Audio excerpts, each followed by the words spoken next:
Assalamualaikum warahmatullahi wabarakatuh. In this video, I'm going to explain to you the concept of English proficiency, especially language proficiency assessment. In the first part, I'm going to discuss with you the introduction of the English proficiency, how it relates to the process of assessment, and then the way we need to understand the concept of the language proficiency, as well as the connection between learning needs and the acquisition of language skills. Besides, there will be 6 slides that I'm going to share with you. The first slide is the title of this material. The second slide is the introduction. The third slide is considerations for assessing language proficiency. The fourth slide is the same with the third one, consideration for assessing language proficiency. The fifth is about initial assessment of language proficiency. And the last one is the source of where the material is taken for you in this material.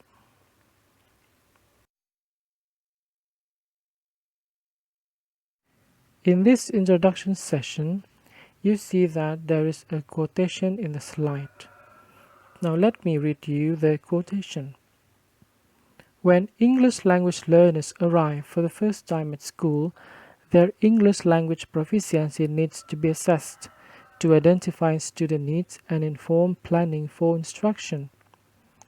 English language learners should also be assessed periodically throughout the year to determine how their language proficiency is developing. Occasionally, individual students may require additional assessment to identify if they have additional learning needs that may be interfering with their acquisition of language skills. Learnalberta.ca. Now let me explain to you what does the quotation mean. In the first sentence, you read, when English language learners arrive for the first time at school. It means that as an English instructor, we need to notice and recognize that the condition where the students enter our class for the first time to learn English is completely different from those students who already have a certain stages of learning English, especially in the context of English as a foreign language. Their English language proficiency needs to be assessed. Then, in this statement, it shows that the language proficiency needs to be assessed because the purpose is to identify student needs. It means that we need to know what would be the important things that this student need in our class. For example, when we teach English in junior high school students, will be different from teaching students who study English in senior high level. Of course, in terms of the material and the learning plans, as well as examples that we need to provide to the students, is various among these two types of students. Besides, in the quotation itself, we also read that English language proficiency needs to be assessed is to inform planning for instruction. So in this case, there is a continuation relationship between doing assessment in terms of the language proficiency and then to plan for the instruction. So we assess the student's proficiency in the first place, and then after that we can plan for the instruction. In other words, the way we instruct the students in our classroom will be very much depending on the level of their language proficiency. Okay? Now, in the second sentence, it shows that English language learners should also be assessed periodically throughout the year. So, in this aspect, it means that the practice of assessment in terms of the English language learner should be done periodically throughout the year. In other words, for example, in one year, 2019 or 2020, we can do the test or the assessment 2 or 3 times a year. It should be done periodically. What is the purpose? The purpose is to determine how the language proficiency is developing. So we need to conduct the assessment process in order to see in which level that the student's proficiency is when they set for the first time in the English proficiency test. And then we will see the proficiency level when they join the second test. And we will also do the same thing when the students sit for the third test. Therefore, from the first test to the second test and to the third test, we can see how the language proficiency developed. If the language proficiency developed, then that means it is successful. The third sentence, it says, occasionally, individual students may require additional assessment to identify if they have additional learning needs that may be interfering with their acquisition of language skills. In this sentence, you see that there are 3 bolded words, require additional assessment. It means that we need to see if 1 or 2 particular students in our classroom need specific instruction because they have additional learning needs. Students who come to our class with a good qualification or they have already passed a certain health condition or complete requirement to entering our classroom, usually we can prepare much for that. Compared to students who need additional learning needs, for example, they have disability to learn or to walk or to do other things that help them in the process of learning, then we need to provide additional learning needs because we also consider the acquisition of language skills. The acquisition itself relates to the way how they acquire the language through the process from the first time they learned English up to this time. Consideration for assessing language proficiency. In this part, there are 1, 2, 3, 4, 5, 6, 7. So there are 7 items that we need to consider before we do the language proficiency assessment process. The first one is recognizing diversity. Diversity or diversity is related to external condition beyond our teaching process that exists in our class. LearnAlberta.ca says that to accurately assess English language learners, variation in students' English language skills, along with the other growth and development variations based on their age, must be considered. Proficiency and student achievement in first language, prior schooling experience, trauma due to war or other factors, health, physical, and other characteristics that may impact learning, involvement of parents and guardians, and family and cultural values are some of the important aspects that relate to the diversity. In English classroom of Indonesia, for example, you will notice that a certain classroom consists of students who come from different provinces around Indonesia.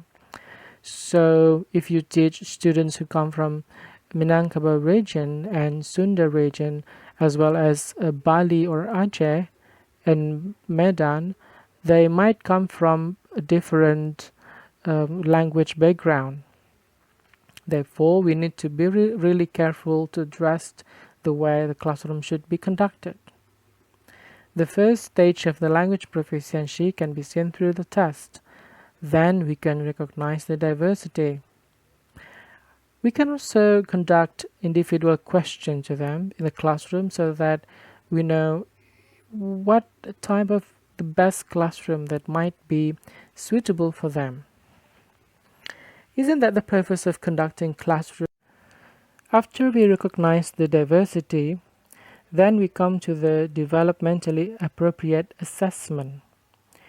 In this point, the meaning of appropriate assessment, it means that the way we arrange the assessment should be related to the level of the students, their age, and also their need.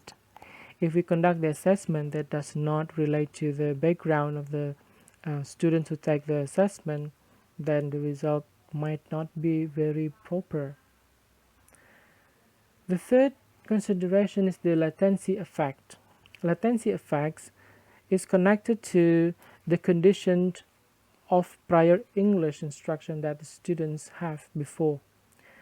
If you teach in junior high school, for example, you also need to consider how the students learn in elementary school. In other words, if you teach in university students, then you need to know how the students learn in senior high school so that we can use that to consider for the way we need to conduct the instruction. The fourth consideration is age-appropriate content and graphics. In this fourth consideration, you notice the word content and graphics. Content relates to the aspect of we arrange the material. This is the example that we give to the classroom and the way we conduct factual information to them and the references or sources that we provide to the classroom, that needs to be age appropriate. If we teach English in senior high school, for example, of course we can give text that relates to teenager. But if we teach in junior high school, then we need to be very considerate between using material or content between an early teenager, somewhere between 10 to 15 years old, and after that you can use for senior high school students. And graphics means that you need to attach a very important but reliable as well as culturally sensitive graphics for students. If you teach the concept of question tag and sentences or narrative text, for instance, you need to give related graphics for the students. Otherwise, the students will find the graphics that you provide will be offensive, and that would create another problem in your classroom. It will be better for you if you need to attach content and graphics. They need to be in line with the age of the students. Moving on to the next consideration, differences between receptive and productive language skills is also important for you to recognize. Receptive language skills means that the students get the language before they learn it when they were school. It means that they get the language by the interaction in the classroom and also in the surroundings, whenever they go, to whom they talk. So the basic point is the interaction. So they create the language that they know after listening to vocabulary that people around them use to the students, and the way how they talk to their neighbors, and the important aspects that they construct after they read books and discuss with their friends. Meanwhile, productive language skills means that the way the students use the language in the productive sense. For example, if the students are required to speak in front of the class, then they need to be able to speak in front of the class, explaining the material that the lecturer or teacher assigned to them in group, or giving example and explain to their peers what is the meaning of the example. So all those things. And then Transfer of first language literacy and skill. This is absolutely true.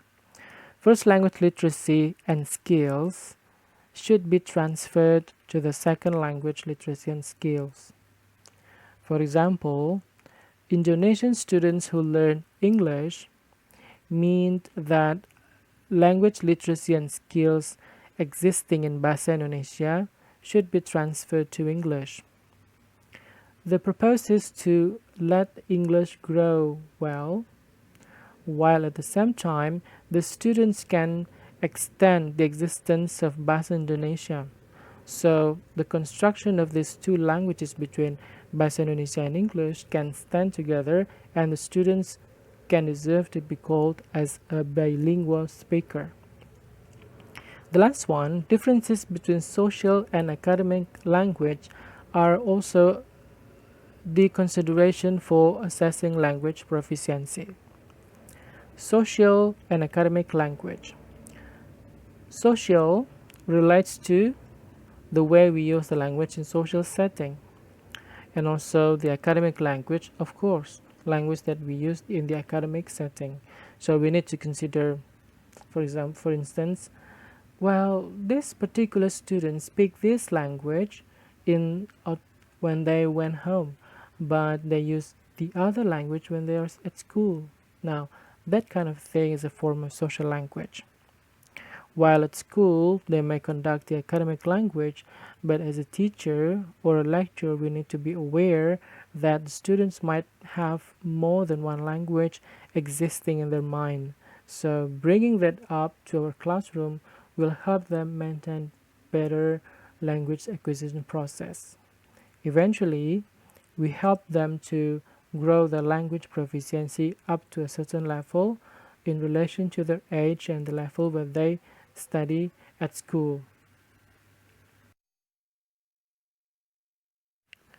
The next considerations are addressing cultural bias, home language assessment, and assessment tools developed for native English speakers.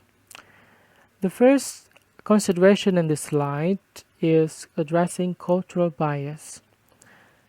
What does it mean? What does it mean with addressing cultural bias? Cultural bias means that a certain aspect of culture that might seem to be correct, but in the other context, that cultural items is considered as wrong.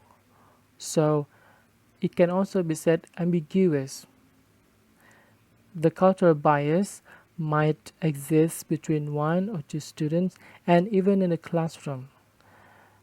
In the context of Indonesia, students come from um, the same language environment.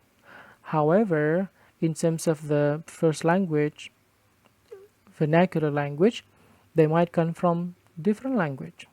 So we need to address this cultural bias in order that we can have a very pedagogically smooth English language classroom. Otherwise, our classroom will be a very difficult one for the students to assess and to grasp what is the meaning of learning English as a foreign language for them. The second consideration is home language assessment. Is there any activity of home language assessment? Absolutely, there is. Home language assessment indicates that the assessment we do can be done at home.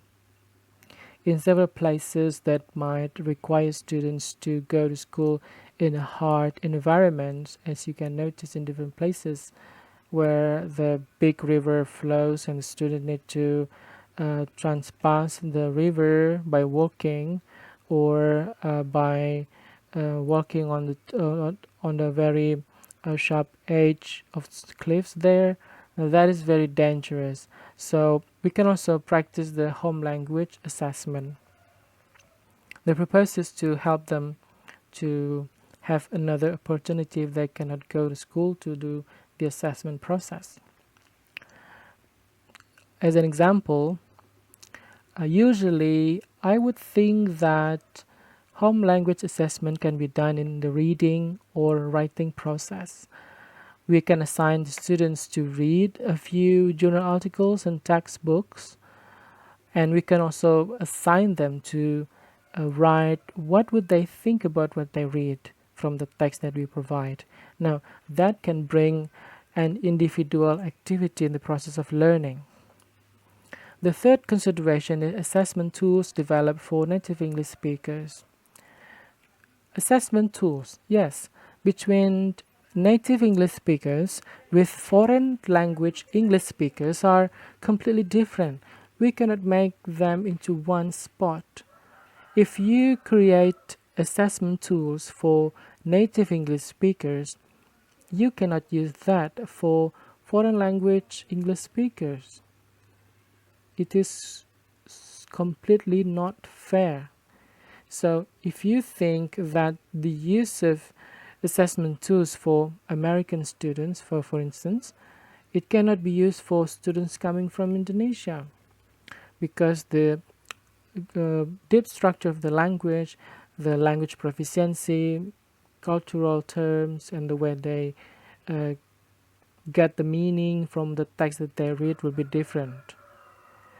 Even one word might have different connotation or meaning between American students, Australian students, English students, or Indonesian students. So we need to be really considerate when we want to use assessment tools developed for native English speakers, because they are completely different for foreign language speakers. Like the way I'm talking now. Of course, the way I talk is very much different from the way American or native English speakers talk. They might sense that vocabulary that I use might be almost the same, very common, not too specific or not very academic, because the purpose is to communicate, not to show the academic sense of the language that I have. So that is the example.